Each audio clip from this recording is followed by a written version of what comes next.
இந்த வீடியோவை உங்களுக்கு வழங்குபவர்கள் இந்திரா ப்ராஜெக்ட்ஸ் இன்ஜினியரிங் ஃபியூச்சர். தனது சினிமா துறை சம்பந்தப்பட்ட விழாக்களுக்கே அரிதாக தலை காட்டும் தல அஜித் அரசியலுக்கு வருவாரா என்ற எதிர்பார்ப்பை கிளறிவிட்டது பாஜகவின் மாநில தலைவர் தமிழிசை வெளியிட்ட கருத்து.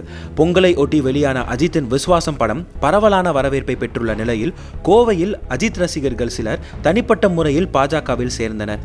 அப்போது தமிழிசை இனி மோடியின் சாதனைகளை அஜித் ரசிகர்கள் பரப்ப வேண்டும் என்றார். இது அரசியல் களத்திலும் திரையுலகிலும் பரபரப்பை கிளப்பியது. ரஜினி தொடங்கி விஜய் வரை பலரது அரசியல் என்ட்ரியும் எதிர்பார்க்கப்படும் நிலையில் அஜித்தை மையமாக வைத்து சமூக வலைதளங்களிலும் பதிவுகள் வைரலாயினர். இதற்கு உடனடியாக ரியாக்ட் செய்த அஜித், எனக்கு நேரடியாகவோ மறைமுகமாகவோ அரசியலில் ஈடுபடும் எண்ணம் கிடையாது.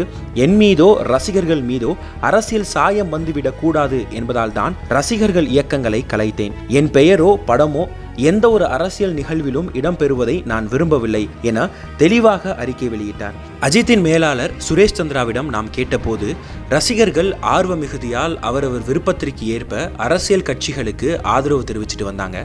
அஜித் சார் இதை விரும்பவில்லை. இருந்தாலும் சிலர் லோக்கல்ல இருக்கிற கட்சி பிரமுகர்களோட சேர்ந்து அஜித் ரசிகர்கள் என்கிற அடையாளத்தோட விருப்பம் போல பல கட்சிகளுக்கு சப்போர்ட் பண்றாங்க. இது தேவையில்லாத குழப்பத்திற்கு வழிவகுக்குது. அதனால தான் இப்படி ஒரு அறிக்கையை அஜித் சார் கொடுத்திருக்கிறார் என்றார்.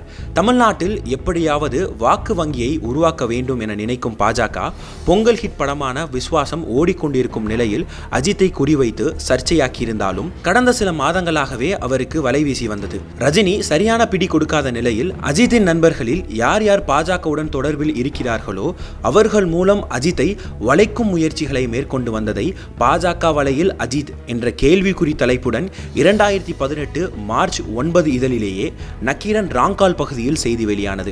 அஜித் வீட்டு கதவை அப்போது தட்டியதற்கு பயனில்லாத நிலையில் அஜித் ரசிகர்கள் மூலம் இப்போது குட்டையை குழப்ப நினைத்தது பாஜக. ஆனால் அந்த வலையை கச்சிதமாக அறுத்தெறிந்து தனது ரசிகர்களுக்கும் மெசேஜ் சொல்லிவிட்ட தல அஜித் அந்த அறிக்கையின் கடைசியில் வாழு வாழவிடு என்று முடித்திருப்பது பாஜக தலைமைக்கு பளிச்சென சொன்ன செய்தியாக உள்ளது.